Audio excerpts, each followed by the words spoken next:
Hi there. In this video we will be taking a quick look at this Akita induction cooker. It's a standalone one, so you don't need to cut any holes in your countertop or anything like that. You can take it with you, you can use it in a vacation house or anywhere where basically you have 230 volts outlets. And this particular one comes with a 5-meter cable. We have another identical one with the standard 1.5 meter or 2 meter cable, but we wanted one with a longer cable. Model A32. So let's get to unboxing it. In the same video we will be taking a look at this Silver Royal model KG23, which is a similar product, again an induction cooker with similar specifications, so they go well together in the same video.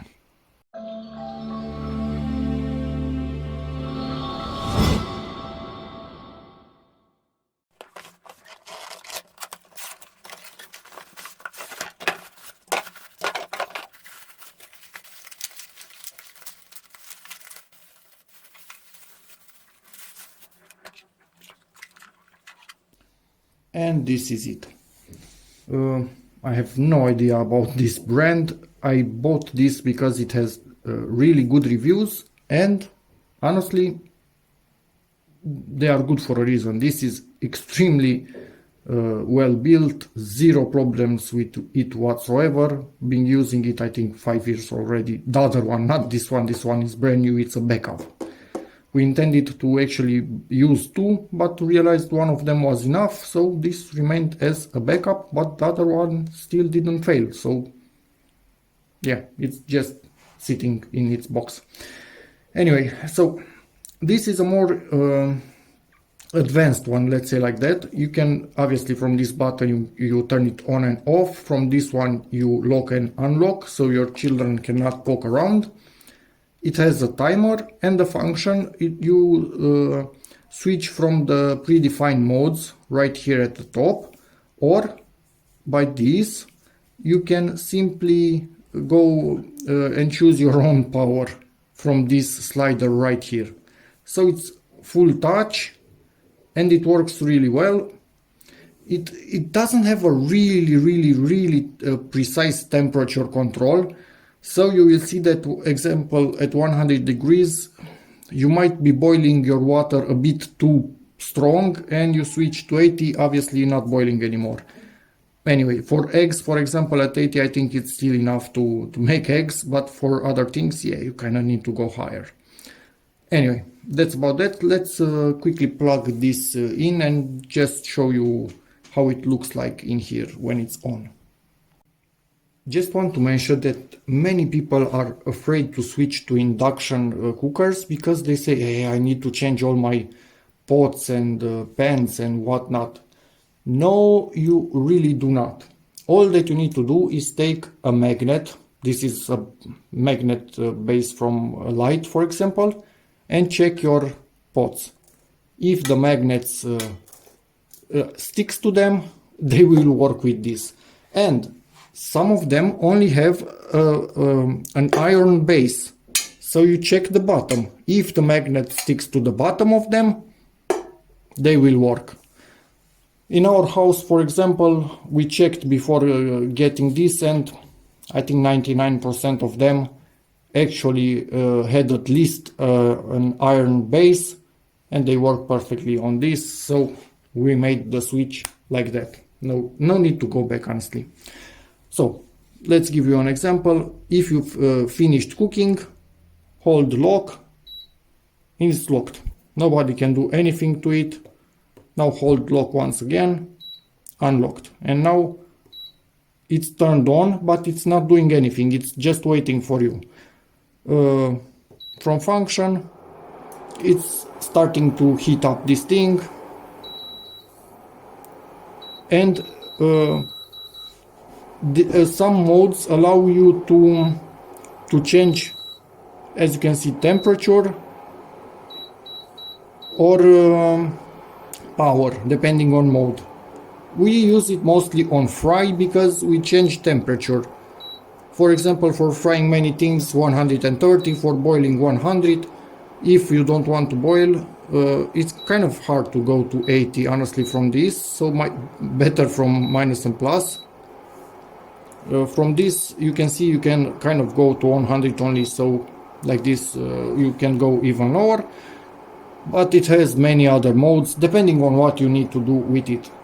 And this thing heats up way faster and creates way less heat inside your house compared to cooking with gas, for example. Let me turn it off, I don't want boiling water now, doesn't make any sense. And the fan will continue to work until it's cooled down, which is perfect.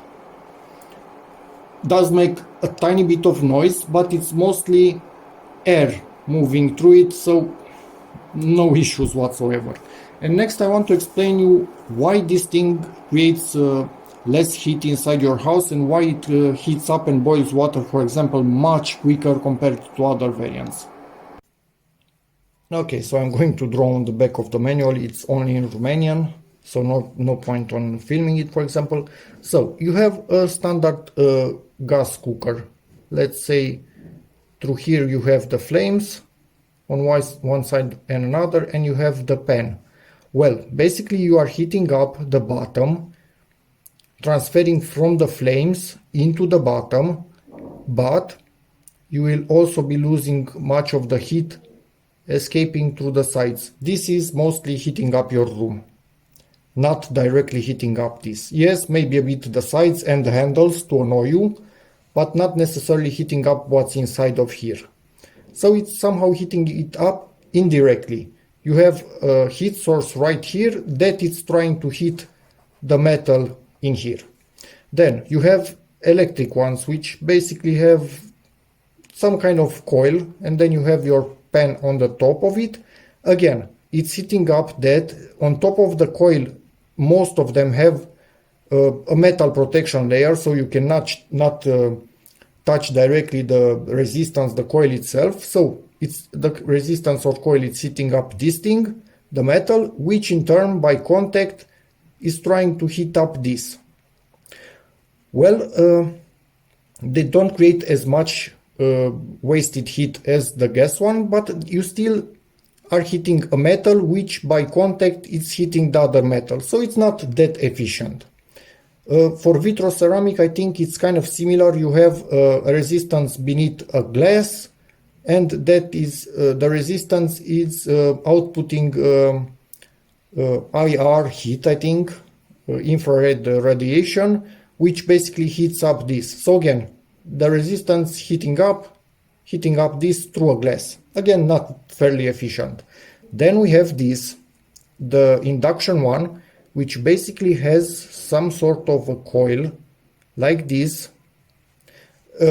Yeah, think of it in the other direction, in another plane, but you couldn't see it if I draw it like that. And then on top of it you have your pan, and this thing is actually I think is by creating a resonance in this metal, it's directly heating this up. So this is not heating itself. So you are absolutely directly heating up the bottom of your pan. And by doing that is the most efficient of all of the other variants. So you are wasting way less heat, and by directly heating this up, not even the edges, only directly the bottom. The edges just by transfer, because it's metal and it will transfer a bit of heat. You are not heating up the inside of your house that much. You are mostly heating up whatever you have in here. So honestly, we've been using all variants over the time. This is the best, and it creates the less wasted heat inside your house, which, for example, in the summer, it's perfect, honestly. So yeah, that's about it. And this is why it's the fastest, because you are creating the heat exactly where you need it. You are not heating up something and then transferring it. You are creating directly here the heat. And the unit itself heats way less, because this in theory is not heating up. This is heating up directly, and only what you get from transfer back, because it is staying on it. So this will heat up from this a tiny bit, but way less than in other variants. And obviously the second, let me move the camera a bit, it will squeak. The second you take this off, let me show you. So there's no chance of leaving this thing on by mistake. Did I? Oh, I need to power it on and then choose function. Just look at that. When I take it off, error mode.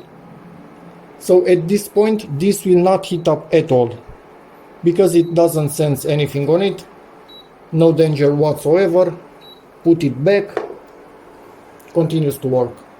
It's awesome, honestly. That simple. And yes, we have even another brand. I'm not going to make a separate video for this one, because from what I've seen, this is not a brand that's seen too much online, so presumably nobody will need that video. I will just put it in the same video as this one. I stand behind this, so this thing is awesome. Honestly, if you need a standalone cooker, go and buy it without hesitation. It will work perfect for you. This one I have no clue if it's good or not. We will start to be using it today outside. So if we want to boil something and not create lots of humidity inside or something like that, or fry something and don't want to have the risk of anything flying over the walls, this one, it's the one that we don't know if it's good enough, and if it breaks, we will not cry over it. We will not even care that much. So this, as you can see, it's a much simpler model. It has a lock, it has a timer, and you can only change the power. So maximum 2000 watts, minus, plus, and that's about it. From the function, I think you can turn it on and kind of no other bells and whistles in it. So this is much more involved than this. And if you want to do what it knows to do by default directly, these programs, it's much easier to work with than one where you kind of need to guess the temperature just by changing the watts, let's say like that.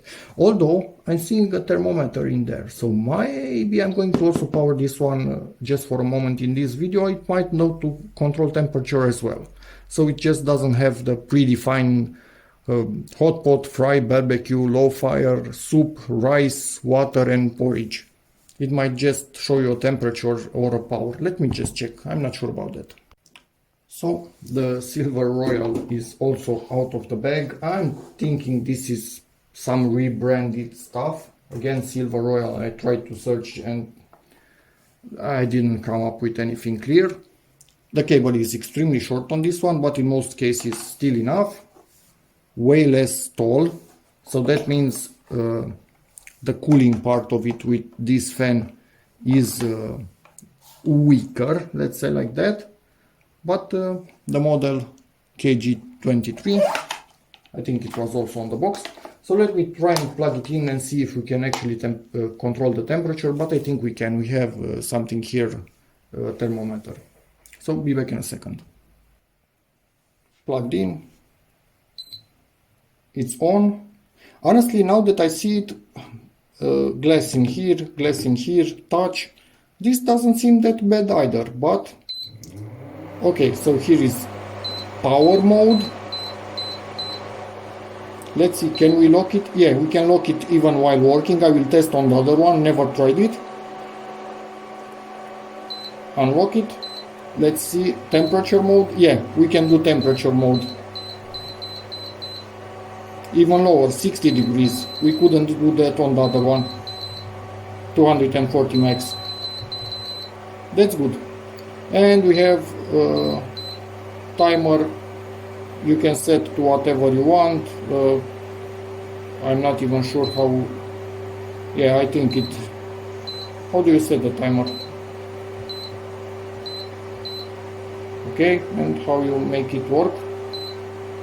I don't know, I'm not going to bother setting up the timer.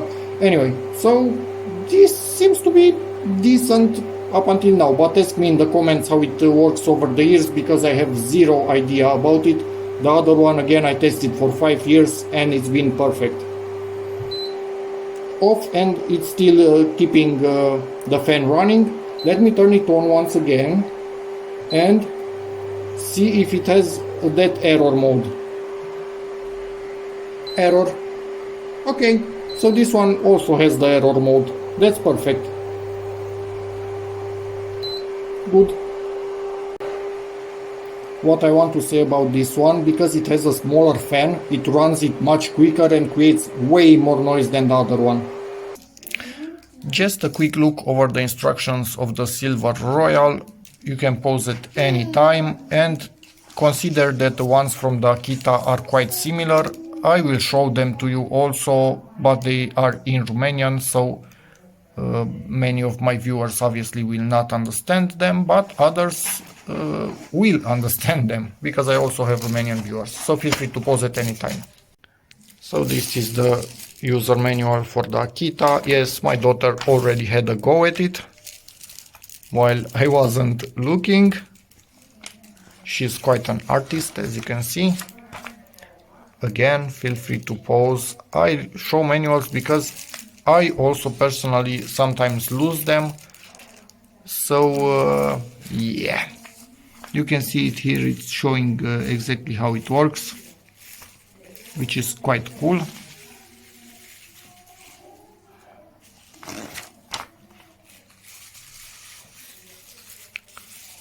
Quite longer the manual itself compared to the other one.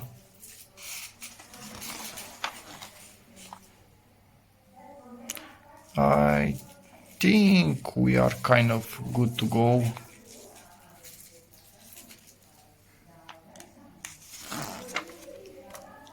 And yeah.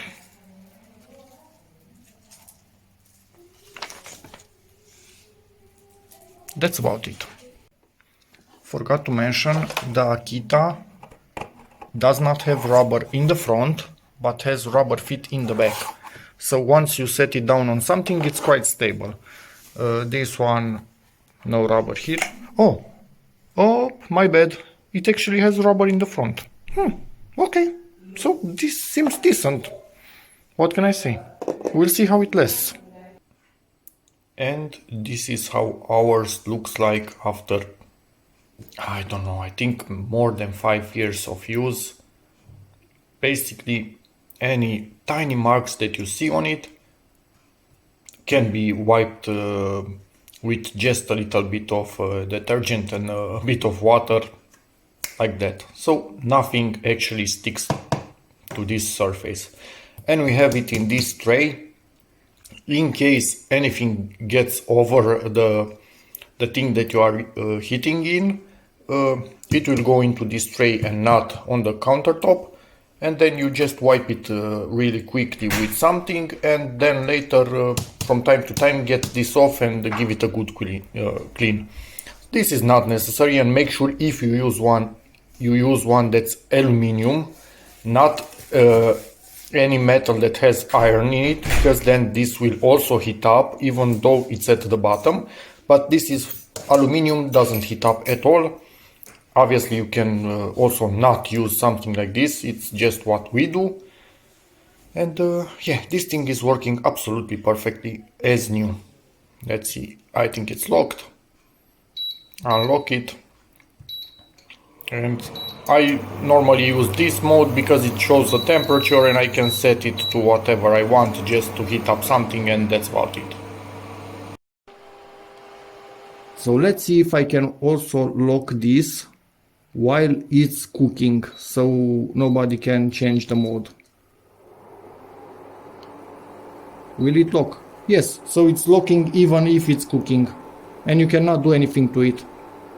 From time to time I think it will show you the setting, yes, and that's about it. So if you want to unlock, long press that, off.